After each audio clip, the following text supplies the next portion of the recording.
These are the 7 things I missed during my millennial era and why they are matter so much today. And trust me, these are the life lessons that you probably didn't know you needed until now. 1. Family game nights and face-to-face connection. Back in our millennial days, family bondings are often meant actual face-to-face or presence, not just like the Zoom calls or like messenger calls or video calls. And I remember the evenings when I was young, there was a neighborhood of ours. When it gets dark, we used to come in their house. They're actually like a couple. They're in a small neighborhood next to our home only. And they will invite us. They will try to scare us using very scary stories, starting with Once Upon a Time. There are a couple of, I think they were in their 20s to 30s, and they will share a lot of stories, horror, and everything under their short story. And we are all mesmerized, me and my friends, my old friends, and we are so invested on those stories that he is saying. And apparently after a while he will scare us and we will get shocked. We will get ghost bomb with everything that he is saying to us or sharing to us. And sometimes also we are sharing in conversation in the dinner. When we are about to start our dinner, we, of course, there's no mobile at that time, there's no phones at that time. We used to talk in dinner time, tell something about what happened to you, anything what happened in our neighborhood or in our relatives. We talked inside or during the dinner night. It was really fun because we argue, we laugh, we discuss things, and also we simply just exist together. We are talking to each other without any distractions. But nowadays, of course, families are more digital. They have sometimes you see some families, they have their phone next to their foods. It's the presence that everybody is there, the presence, but being existed is not there. That is the lack of what happening right now, because everybody was glued to their screen. Everybody was just looking at what happening, and even in their smart TV, everybody just looking at the TV. And now there is a smart TV, there's a YouTube. You can see there everything. You can watch there every episodes or stuff, or Netflix. And they're not focusing nowadays to the what happened on each member of the family. I wish that I could preserve the small talks, the culture of shared presence, and because those small moments that it teach us patience, the communication, and genuine connection. What if we had carried that communication in today's era? Maybe there will be fewer misunderstandings in relationships and more meaningful family tradition. The second one is respecting elders and storytelling tradition. I told you already previously that I have a couple of neighborhood who used to share us their stories. But in this one, we have those grandmas and anybody who is elder than us. But most likely it's our grandmas or grandfather who always share us their stories in their past, in what happened on their past life, past experience, past what situation they have and they were before. And because we grew up in our grandparents and elders who shared their stories, short stories, past, and also their wisdom. Now I regret how many of us skipped listening closely. Their stories about survival, the love, mistakes, and there is also triumphs. Those are the priceless lessons that shaped our morals, our beliefs, and even our humor. As far as I remember, it taught me also how to timely my humor because I got it from my father. Because nowadays, in today's generations, the younger generation often missed out that scenarios or situation. Because, the elders' stories are overshadowed with the TikToks, those social media like small clips, videos, the short videos, and video clips like shorts in YouTubes. I wish we had preserved those habit of sitting with elders and really learning from their lived experience not only would strengthen the family bonds, but it will also create a root of identity in this kind of increasingly fast-paced digital world. I know this is really old-fashioned, but there is one more thing that I would like to preserve as well. This is something to do with the letters, the value of handwritten letters and personal notes. Do you feel the excitement of sharing your notes, giving notes to someone, letters to someone, like passing this kind of secret notes that in class, receiving notes also from someone else's, or a physical handwritten birthday card? I don't celebrate it much because when I was younger, we don't really celebrate. We don't even give gift cards, but I witnessed it. I witnessed it with one of my few neighborhoods, those couples that now they are families together. I've witnessed how, because I am the one in the middle always, who's keep on sending or giving those notes to each of them. I am the bridge of one of those my neighborhoods before. It may seem like trivia, but this is the way of we are expressing our care, our emotion, and authenticity. Fast forward today, everything was typed, everything was already pre-made. There's already a letter or something that is ready to give, and there is the lack of feelings and lack of emotion and that. I know that you want to share the same feeling on the thoughts of those in like, message on the card or anything that you wanted to print, but it is really different when you are the one who will write the message, who will write your full emotion through through that birthday card and through that letter. And because when you are into it, you're taking time to write, you're taking time to realize and to put your full effort and emotion through the writing. And maybe because you're taking the right time, the proper time to write something meaningful, forces thoughts, those kind of reflection and intentionality, like in a relationship, whether it's romantic, friendship, or family, preserving this could have been deepened emotional bonds that today's feeling like superficial or fleeting. Imagine the world where there is heartfelt letters replaced or text message. It's the little things that change hearts. Next one is local tradition and community celebration. Back in the day, I remember whenever there is a feast or upcoming feast in our area, there will be barangay post person or official who will come to us and tell us that there will be an upcoming if we want to join. This will be a street by street like competition or just a collaboration, joining that participation to that celebration. And we will celebrate, we will put some like a feast decoration, and we are all involved in that feast. They will invite us to be involved on that kind of celebration, including even in the fiestas, in barangay celebration, in our neighborhoods, barangay fiestas, and school program where everyone is participated and everyone is celebrating the event. It wasn't just a fun, it's also the feeling of belonging. The feeling of belonging, the responsibility, and shared identity. Because you know each other, you've been with them, it's a really good feeling of being together with your neighborhood, that you are face to face, talking to each other, being happy and enjoying. Because nowadays, everybody having their own business, doing their own thing in social media and trends, which is the way of exchanging their celebration is through social media like TikTok trends, YouTube shorts, Facebook reels, Instagram reels, and Facebook reels. Those the way of sharing, which is also okay once in a while if you are away from each other, but the feel of being together nowadays, the belonging is lacking now.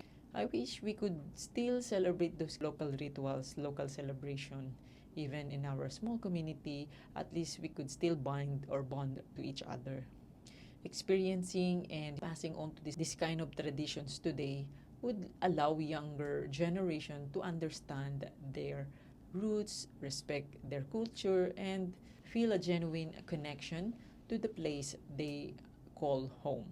The next one, being in a slower pace and more patience. Growing up, we in millennial era, we remember waiting on your favorite song on the radio, saving months for buy or to buy a CD or a tape or any DVD. You have to wait, and also developing photos from non-digital or analog type of film cameras. This kind of patience that we need to wait, not just like wait, really wait, waiting for months or waiting for an hour for it to be able to be available. These small acts taught us to be patient and be appreciative. Today, everything is instant. Everything is like very easy to access.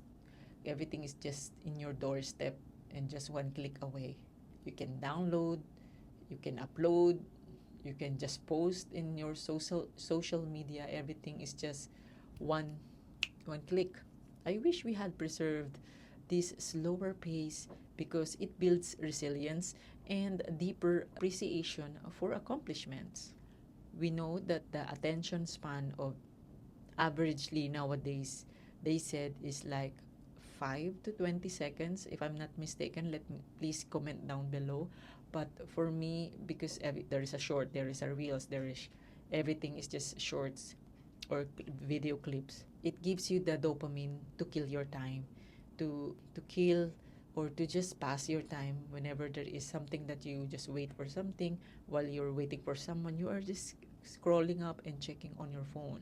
Real life doesn't happen in a scroll. It happens in waiting, saving, learning, and trying again. Preserving this kind of mentality could prevent burnout and encourage people today to savor their growth and achievements instead of rushing past them. Next is the analog fun and creativity without screens. I have done this in my previous video. If you come, just check it up. Those the analog era and versus the digital era.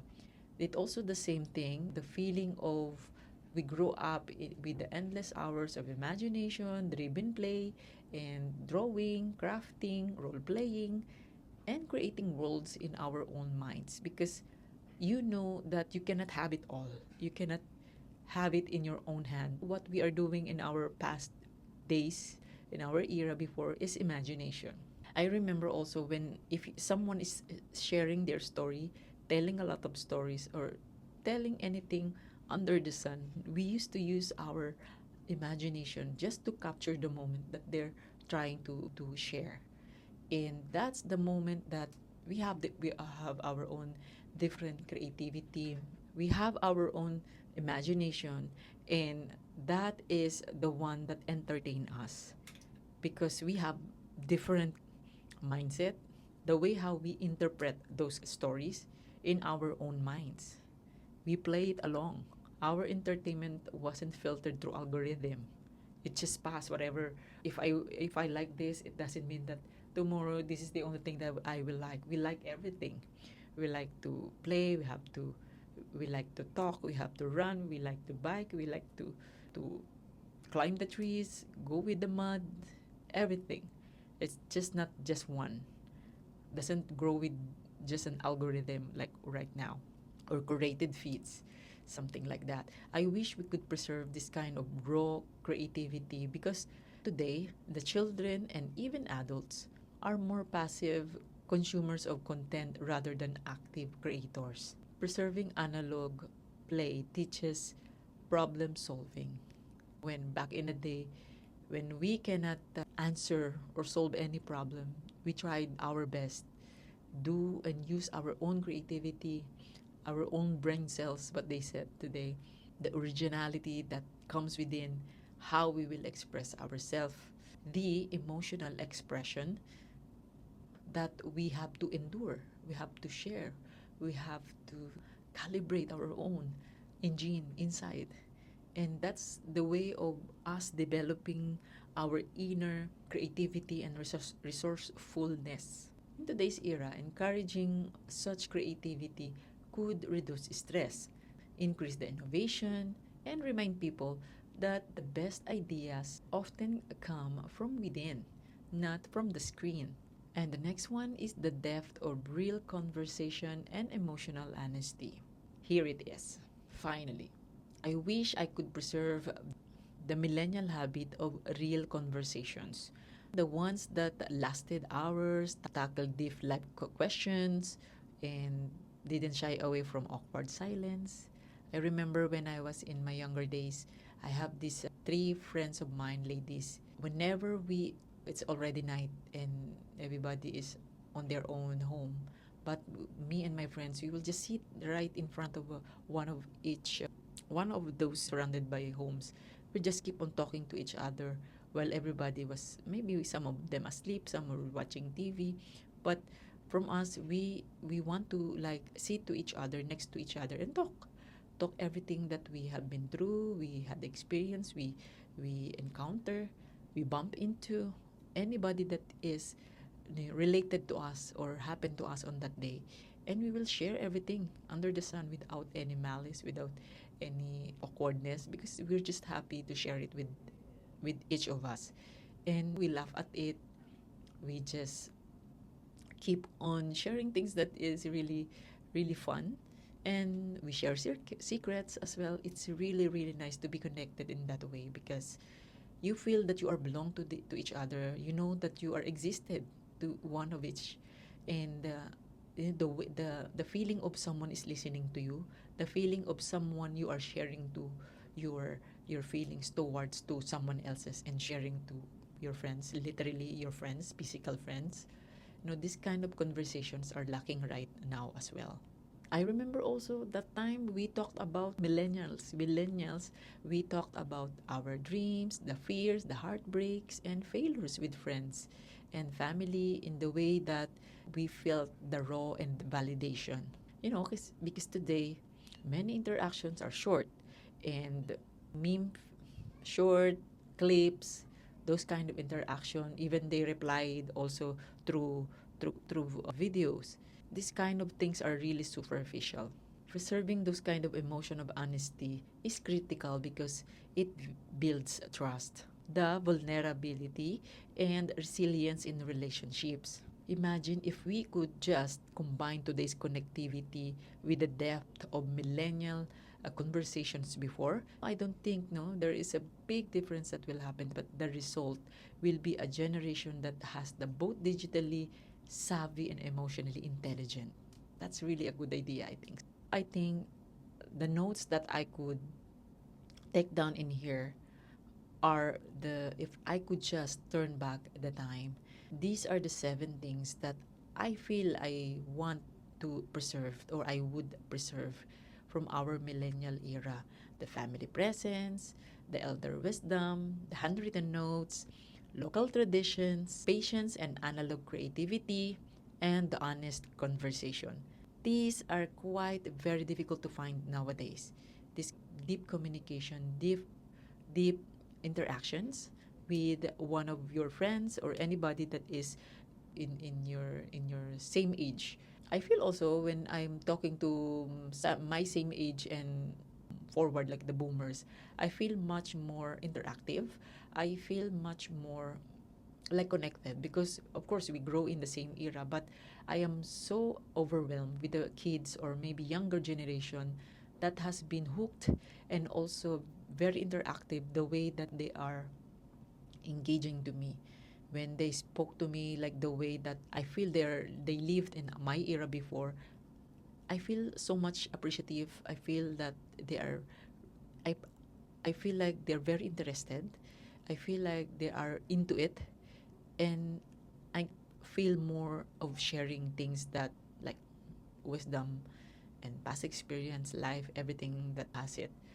But if I feel someone is not connected to me, I feel like I need to end the communication, because it doesn't go well. It won't go well, because again, after topic of one another topic, it doesn't end nice. I feel like there's no much more connection out of it, because the topic is just going everywhere and here and there. Sometimes looking back isn't about regret. It's about realizing what's worth keeping as we move forward. Not to live in the past, but to carry forward the lessons, the depth, and the beauty once we had. And maybe, just maybe, we can bring some of this magic into today's world and leave it richer for the next generation. How about you? What do you think you missed on your previous era? Millennial, calling out millennial boomers, those kind of generation, or earlier before. I want to also know what are the things that you missed the moment yet that we had the physical touch, physical appearance, physical existence that we used to have before. And very rare now that you can find some, but I want to also know what kind of experience you have tried or done before in your era, and you may share it on the comment down below. And thank you for watching. This is Miss Karen. See you in my next video.